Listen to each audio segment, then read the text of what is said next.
les nations viennent et disparaissent tant et aussi longtemps que les hommes et les femmes ne résistent pas.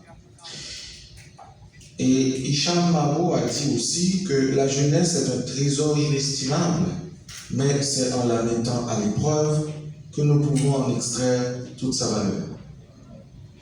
Ma présence ici témoigne de l'importance que le gouvernement accorde à la jeunesse, une jeunesse que vous représentez fièrement. Mes chers étudiants, je rappelle aussi que je suis professeur d'université depuis 2008 et à la faculté de droit, au CEDI, à la NDC et à l'ENAM aussi, Québec, qui avait un programme en Haïti. Je connais la valeur de l'étudiant pour une nation. Et beaucoup de nations ont eu des moments difficiles et se sont relevées grâce à la force que vous représentez. Ce dialogue organisé pour la première fois en décembre 2023 à l'occasion de la célébration de la Journée internationale des droits de l'homme a connu un grand succès. J'en avais entendu parler. Et ce, grâce à votre présence et vos réflexions, de même que vos pertinentes recommandations. Lors de la première édition, vous avez choisi de débattre de 3 sujets palpitants. Droit à l'éducation, droit à la paix et déplacés internes, technologie et droits humains. Important aujourd'hui pour notre pays.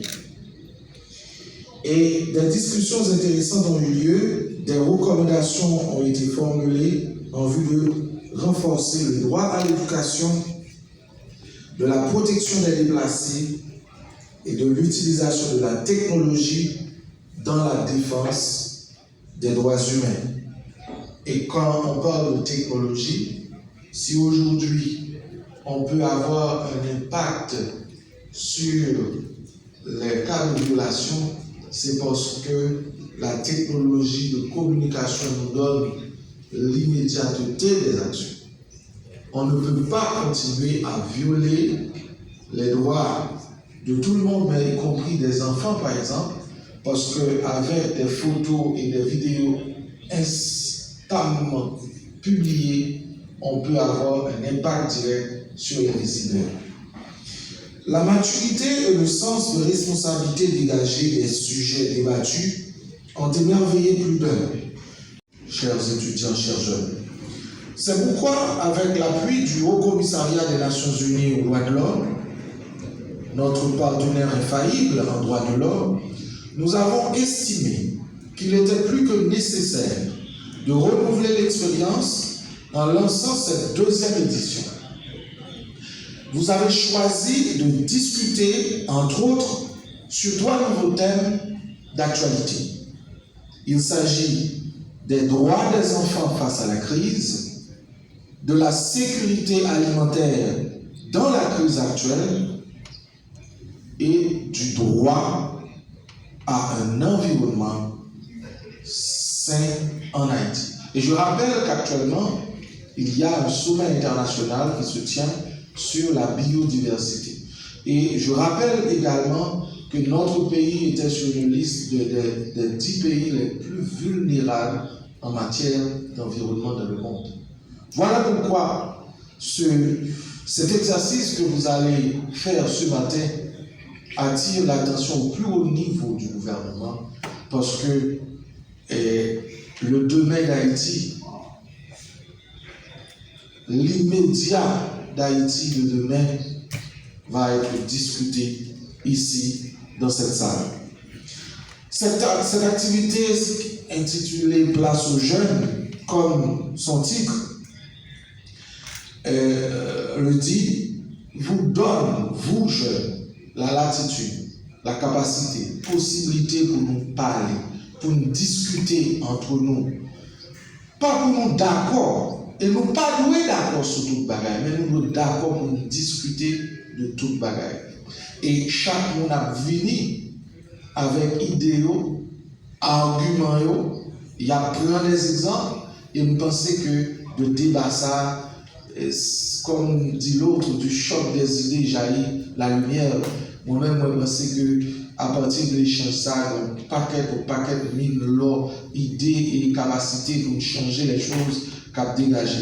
Et m'a très attentif, M. Dolma, pour me gagner compte rendu de l'échange, ça, m'ta aimé idées contraires, arguments, et m'a garanti que c'est ça, moi, m'a fait part à Premier ministre, Dr. Gariconi, qui était souhaité la matin, mais il y a l'autre agenda qui fait que il va faire une surprise ça.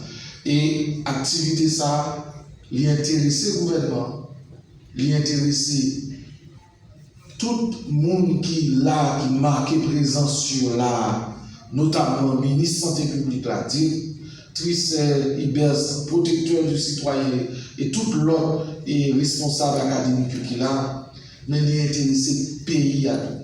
C'est ça qui fait que non seulement il faut faire débat, on connaît que son débat de qualité, il faut que la population connaisse que gagner un groupe de jeunes étudiants qui chita, qui discutaient, qui parlaient pays, et ceci pour l'avenir.